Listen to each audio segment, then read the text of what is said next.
بسم اللہ الرحمن الرحیم. ڈیئر اسٹوڈینٹس، ہمارا آج کا ٹاپک پراپرٹیز آف لپڈس کے بارے میں ہے. تو آئیے سٹارٹ کر لیتے ہیں.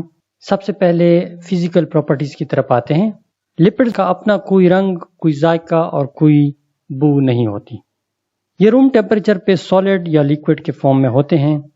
اس کی جو کلر ہوتی ہے یا بدبو ہوتی ہے یا اس کا جو خاص ذائقہ ہوتا ہے وہ اس کا اپنا نہیں ہوتا، بلکہ اس میں موجود امپیورٹیز کی وجہ سے ہوتا ہے. یہ پانی سے ہلکے ہوتے ہیں، اسی لیے یہ پانی کے سرفیس پہ تیرتے ہیں اور یہ پانی میں حل پذیر بھی نہیں ہوتے، جبکہ دوسری جانب یہ نان پولر سالنٹ میں سولوبل ہوتے ہیں. اس میں بجلی اور ہیٹ آسانی سے کنڈکٹ نہیں کر سکتے، تو لہٰذا یہ پور کنڈکٹرز ہیں ہیٹ اور الیکٹریسٹی کے. چونکہ یہ پور کنڈکٹرز ہیں ہیٹ اور الیکٹریسٹی کے، لہٰذا یہ ایکسیلنٹ انسولیٹرز بھی ہیں باڈی کے لیے، جس کی وجہ سے باڈی سے ہیٹ آسانی سے لوز نہیں ہوتی بلکہ آہستہ آہستہ لوز ہوتی ہیں.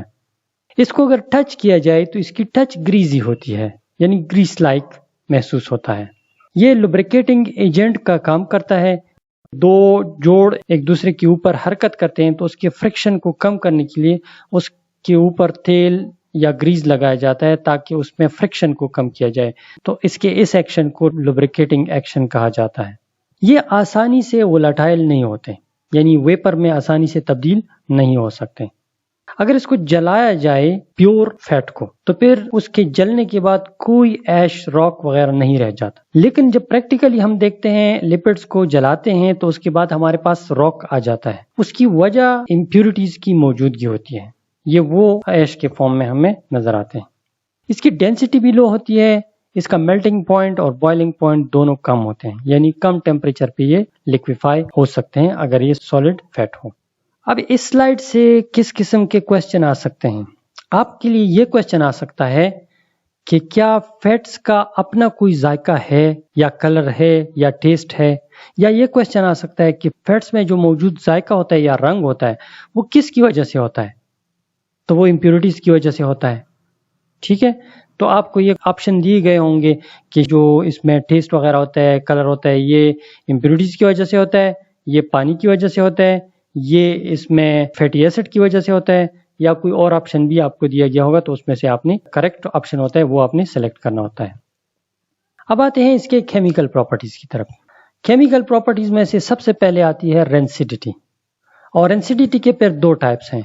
ایک تھرو ہائیڈرولیسس رینسیڈیٹی ہوتی ہے اور ایک تھرو آٹو آکسیڈیشن ہوتی ہے. ان دونوں کے بارے میں ہم ڈیٹیل سے آگے کے سلائیڈز میں پڑھیں گے. دوسری کیمیکل پراپرٹیز کی ہائیڈروجنیشن ہے. تیسرا ہے ہیلوجنیشن اور چوتھا ہے سیپونیفیکیشن. اب سب سے پہلے آتے ہیں رینسیڈیٹی کی طرف. رینسیڈیٹی کو رینسیڈیفیکیشن کہا جاتا ہے اور یہ ایک پروسیس ہے جو کہ تھرو ہائیڈرولیسس یا آکسیڈیشن، جو کہ کمپلیٹ آکسیڈیشن بھی ہو سکتی ہے اور انکمپلیٹ بھی ہو سکتی ہے. تو آئلز اور فیٹس، ان کی اگر ہائیڈرولیسس ہو جائے یا اس کی کمپلیٹ یا انکمپلیٹ آکسیڈیشن ہو جائے تو اس عمل کو رینسیڈیفیکیشن کہا جاتا ہے، جس کی وجہ سے فیٹس بدبودار بن جاتے ہیں اور اس کا ذائقہ خراب ہو جاتا ہے. یہ رینسیڈیٹی یا رینسیڈیفیکیشن کب ہوتا ہے؟ جب آپ کا فیٹ یا آئل ایکسپوز ہو ایئر کو، یعنی آکسیجن کو، لائٹ اس پہ پڑتی ہو اور وہاں پہ مسچر موجود ہو، یا اس کے علاوہ بیکٹیریل ایکشن کی وجہ سے. چونکہ بیکٹیریا انزائم یوز کریں گے، اس کو انزائم کے تھرو ہائیڈرولائز کریں گے، جس کی وجہ سے پھر نئے کمپاؤنڈز بنتے ہیں اور وہ نئے کمپاؤنڈز پھر بدبو یا کلر یا اس کا ذائقہ تبدیل کر دیتے ہیں. جب رینسیڈیٹی ہوتی ہے تو اس کی وجہ سے اس کا ذائقہ اور رنگ چینج ہو جاتا ہے اور یہ بدبودار اور بد ذائقہ بن جاتا ہے. اس عمل کی وجہ سے جو نئے کمپاؤنڈز بنتے ہیں ان میں زیادہ تر الڈیہائڈز اور کیٹونز شامل ہوتے ہیں، اور اس الڈیہائڈ اور کیٹون کی وجہ سے خوراک کا ذائقہ اور بو تبدیل ہو جاتا ہے. ہر وقت یہ انڈیزائریبل فلیور نہیں دیتا، بلکہ بعض دفعہ ڈیزائریبل فلیور بھی پیدا ہو جاتا ہے خوراک میں. مثلا چیز، وہ جب اولڈ ہو جاتا ہے، اس پہ ٹائم گزر جاتا ہے اور اس میں رینسیڈیٹی ہو جاتی ہے، آکسیڈیشن اور ہائیڈرولیسس ہو جاتا ہے تو اس کا ذائقہ مزید بہتر ہو جاتا ہے. اب آتے ہیں رینسیڈیٹی کی پہلی ٹائپ کی طرف، یعنی ہائیڈرولیسس. ٹرائیگلیسرولز جب واٹر کے ساتھ ریئیکشن کرتے ہیں تو پھر وہ کاربوکسیلک ایسڈ اور الکوہل کے کمپوننٹس میں ڈیوائیڈ ہو جاتا ہے. لہٰذا ہائیڈرولیسس وہ ریئیکشن ہوتا ہے جس میں ایک بانڈ واٹر کے ذریعے سے توڑا جاتا ہے اور واٹر بذات خود ٹوٹ کر اس کا ہائیڈروکسل گروپ ایک کمپوننٹ کے ساتھ ایڈ ہو جاتا ہے اور ہائیڈروجن کمپوننٹ اس کا دوسرے کمپوننٹ کے ساتھ ایڈ ہو جاتا ہے۔ مثلا یہاں پہ آپ دیکھ سکتے ہیں واٹر کی ایڈیشن کی وجہ سے یہ ٹرائیگلیسرائڈ فیٹ جو لیفٹ سائڈ پہ اسٹرکچر آپ کو نظر آ رہی ہے، اس میں واٹر ایڈ ہو رہا ہے اور اس کے ایسٹر بانڈ کو بریک کر رہا ہے۔ اس کی ایسٹر بانڈ کے بریکیج کی وجہ سے پھر ہمارے پاس دو کمپاؤنڈ بن جاتے ہیں، ایک ہوتا ہے گلیسرول اور دوسری جانب فیٹی ایسڈز بن جاتے ہیں، اور یہ action in the presence of a catalyst یعنی انزائم جس میں سے اہم ایگزامپل ہے لائپیز کی، تو اس کی موجودگی میں یہ سپیڈ اپ ہو جاتا ہے ہائیڈرولیسس کا پروسیس۔ رینسیڈیٹی کی دوسری ٹائپ ہے آکسیڈیشن۔ ہمیں پتہ ہے کہ بعض دفعہ فیٹس میں انسیچوریشن ہوتی ہے یعنی ڈبل بانڈز اس میں موجود ہوتے ہیں، تو ان ڈبل بانڈ پہ آکسیجن اٹیک کر کے اس کو توڑ سکتا ہے، تو ایسے عمل کو ہم آٹو آکسیڈیشن کہتے ہیں۔ چونکہ اس عمل میں آکسیجن انوالو ہوتا ہے تو لہٰذا اس میں آکسیجن ریکوائر ہوتا ہے، اور اس کے علاوہ اس پروسیس کو ایکسلریٹ کرنے کے لیے کوئی کیٹلسٹ مثلا ٹریس میٹلز یا in the presence of sunlight یہ ریئیکشن کافی تیز ہو جاتا ہے۔ اکثر آئلز ایسے ہوتے ہیں جس میں اینٹی آکسیڈنٹس موجود ہوتے ہیں، مثلا ٹوکوفیرول، تو ان اینٹی آکسیڈنٹ کی موجودگی کی وجہ سے وہ آکسیڈیشن کو ریزسٹ کرتے ہیں۔ اینٹی آکسیڈنٹ کا کام یہ ہوتا ہے کہ جو آکسیجن آتا ہے وہ اس کو خود یوٹیلائز کر دیتے ہیں، تو اس طرح فیٹ جو ہے یا آئل جو ہے وہ آکسیڈیشن سے بچ جاتا ہے۔ یہاں پہ آپ سٹیپ بائی سٹیپ ریئیکشن دیکھ رہے ہیں آٹو آکسیڈیشن کا۔ اس کے 3 سٹیپس ہوتے ہیں، پہلے سٹیپ میں انیشیشن، دوسرا سٹیپ پروپیگیشن اور تیسرا ٹرمینیشن ہے۔ انیشیشن سٹیپ میں کیا ہوتا ہے کہ سن لائٹ کی موجودگی میں یا کسی ٹریس میٹل کی موجودگی میں جو ہمارے پاس فیٹ ہوتا ہے وہ فری ریڈیکل پروڈیوس کرتے ہیں۔ فری ریڈیکل سے مراد یہ ہے کہ ان کے پاس ایک ان پیئرڈ الیکٹران ہوتا ہے، یعنی ایسا الیکٹران جس کے پاس ایک دوسرا الیکٹران نہیں ہوتا، یعنی جوڑے کے فارم میں نہیں ہوتا، سنگل الیکٹران ہوتا ہے، تو ایسے اسپیشی کو ہم فری ریڈیکل کہتے ہیں۔ تو یہ ریڈیکلز پیدا ہو جاتے ہیں، یہ آر اور ایچ آپس میں ٹوٹ جاتے ہیں، ان کے درمیان جو بانڈ ہوتا ہے وہ بریک ہو جاتا ہے، اور انہوں نے جو 2 الیکٹران کا کوویلنٹ بانڈ بنایا تھا وہ درمیان میں ٹوٹ کر ایک الیکٹران آر کے پاس رہ جاتا ہے اور ایک ہائیڈروجن کے پاس چلا جاتا ہے، تو یہ دونوں as a free radical produce ہو جاتے ہیں۔ اگر آپ کو مزید فری ریڈیکل کے بارے میں معلومات حاصل کرنا ہے تو آپ انٹرنیٹ پہ جائیے، گوگل میں سرچ کیجئے فری ریڈیکلز کے بارے میں، تو آپ کو اس کے بارے میں مزید انفارمیشن مل جائیں گی۔ تو لہٰذا یہ پروسیس یا تو ٹریس میٹل کی موجودگی میں ہوگا یا سن لائٹ کی موجودگی میں یہ ریڈیکلز بنیں گی۔ جب یہ ریڈیکل بنتے ہیں تو آر ریڈیکل ڈائریکٹلی اٹیک کرتا ہے آکسیجن پہ۔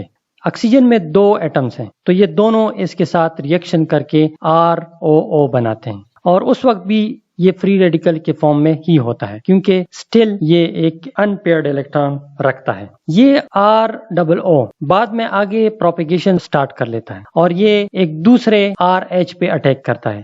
یہ پہلا RH ہے جس کے ساتھ 1 لکھا ہوا ہے، یہ دوسرا RH ہے، ٹھیک ہے، یہ دوسرا مالیکیول ہے، تو یہ اس پہ اٹیک کرتا ہے۔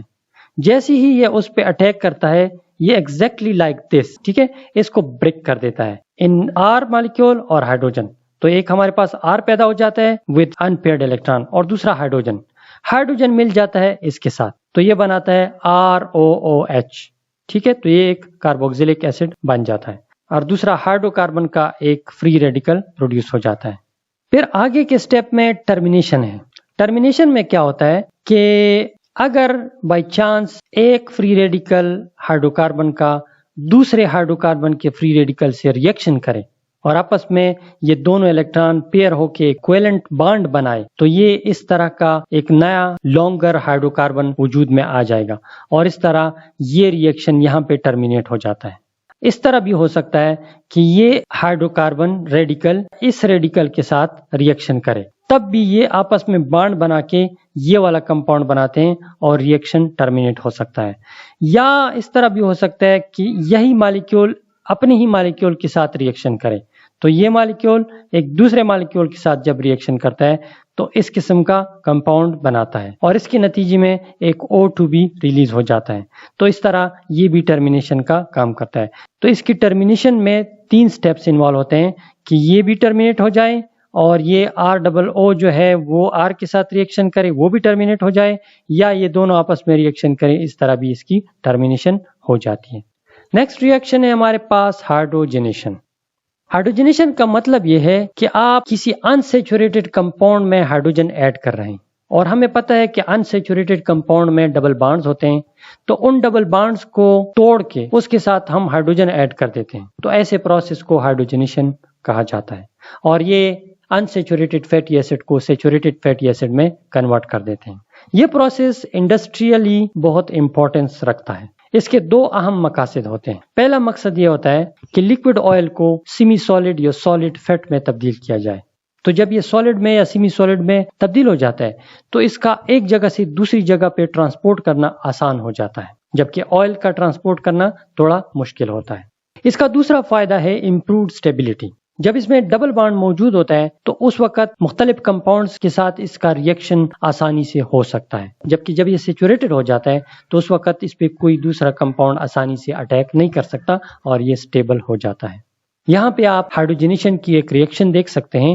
ادھر ایک ہمارے پاس انسیچوریٹڈ فیٹ ہے، اس میں ڈبل بانڈ موجود ہے، ادھر اس کے ساتھ ایک ہائیڈروجن ایڈ ہو گیا ہے اور یہ ڈبل بانڈ ختم ہو کے سیچوریٹڈ فیٹ میں تبدیل ہو گیا ہے۔ نیکسٹ ریئیکشن ہے ہمارے پاس ہیلوجنیشن۔ ہیلوجنیشن کا مطلب ہے ایڈیشن آف ہیلوجنز، یعنی کلورین، برومین اور آیوڈین وغیرہ۔ یہ بھی جسٹ لائک ہائیڈروجن یا آکسیجن ڈبل بانڈ پہ اٹیک کرتے ہیں، اور اس کا جب ریئیکشن ہو جاتا ہے ڈبل بانڈ کے ساتھ تو آپ کے پاس ڈبل بانڈ ختم ہو کے اس کی جگہ پہ آیوڈین، کلورین یا برومین اٹیچ ہو جاتا ہے۔ نیکسٹ کیمیکل ریئیکشن ہے ہمارے پاس سیپونیفیکیشن۔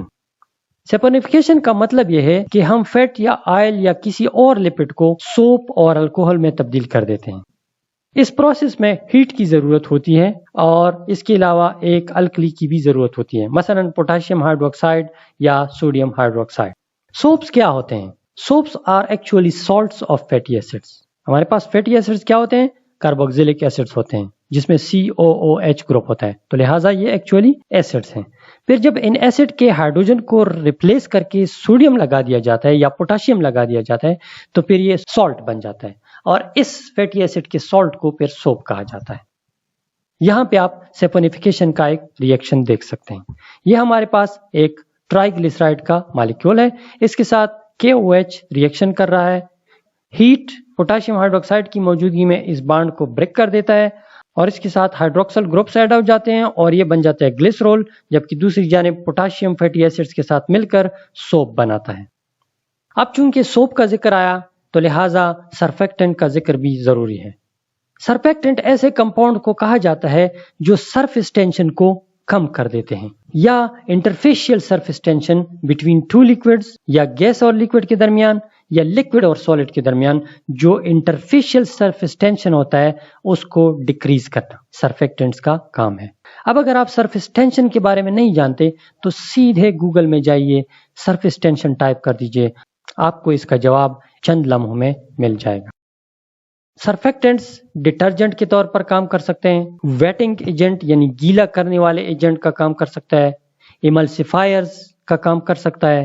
ایملسیفیکیشن کے بارے میں پچھلی ویڈیو میں یا اس سے پچھلی ویڈیو میں نے ڈیٹیل سے بات کی ہوئی ہے، اگر آپ نے دیکھنا ہے تو پلے لسٹ میں جائیے اور وہاں پہ ایملسیفیکیشن کی ویڈیو موجود ہے، وہ دیکھ لیجئے، آپ کو پتہ چل جائے گا کہ what is emulsification and what are emulsifiers. اس کے علاوہ یہ فومنگ ایجنٹ کا کام کر سکتے ہیں، یعنی فوم جھاگ پیدا کرنے کے لیے، اور ڈسپرسنٹ کا کام بھی کر سکتے ہیں۔ ڈسپرسنٹ مینز کہ سولوشن میں کسی چیز کو ڈسپرس کرنا ہے۔ جب کوئی چیز ایک جگہ پہ موجود ہوتا ہے نا تو وہ ایگریگیٹڈ فارم میں ہوتا ہے، یہ کیا کام کرتا ہے کہ یہ پورے سولوشن میں اس کو ڈسٹریبیوٹ کر دیتا ہے، تو لہٰذا یہ ڈسپرسنٹ کا کام کر سکتا ہے۔ اگر اس کے اسٹرکچر پہ غور کیا جائے تو اس کے دو پارٹس ہوتے ہیں، ایک پارٹ ہائیڈروفیلک ہوتا ہے اور ایک ہائیڈروفوبک ہوتا ہے۔ جو اس کا کاربوکسیلک پارٹ ہے وہ ہائیڈروفیلک ہے اور جو اس کا ٹیل ہے وہ ہائیڈروفوبک ہوتا ہے۔ اسی کے انہی دو پولز کی موجودگی کی وجہ سے اس کی نیچر ایمفیفیلک ہوتی ہے۔ یہ پانی میں اگرچہ انسولوبل ہوتے ہیں لیکن اس کا ایک سرا جو ہائیڈروفیلک ہے وہ پانی میں حل پذیر ہے، تو اس کے اسی ایمفیفیلک نیچر کی وجہ سے یہ چلے جاتے ہیں پانی کے سرفیس پہ جمع ہو جاتے ہیں، اور اس کی جو ہیڈ ہوتا ہے اور یہ ایونلی ڈسٹریبیوٹ ہو جاتے ہیں پانی کے سرفیس پہ، اور اوپر ایک مونو لیئر بنا دیتے ہیں پانی کے اوپر۔ مونو لیئر مینز کہ سنگل لیئر۔ اچھا، اس سنگل لیئر میں کیا ہوتا ہے؟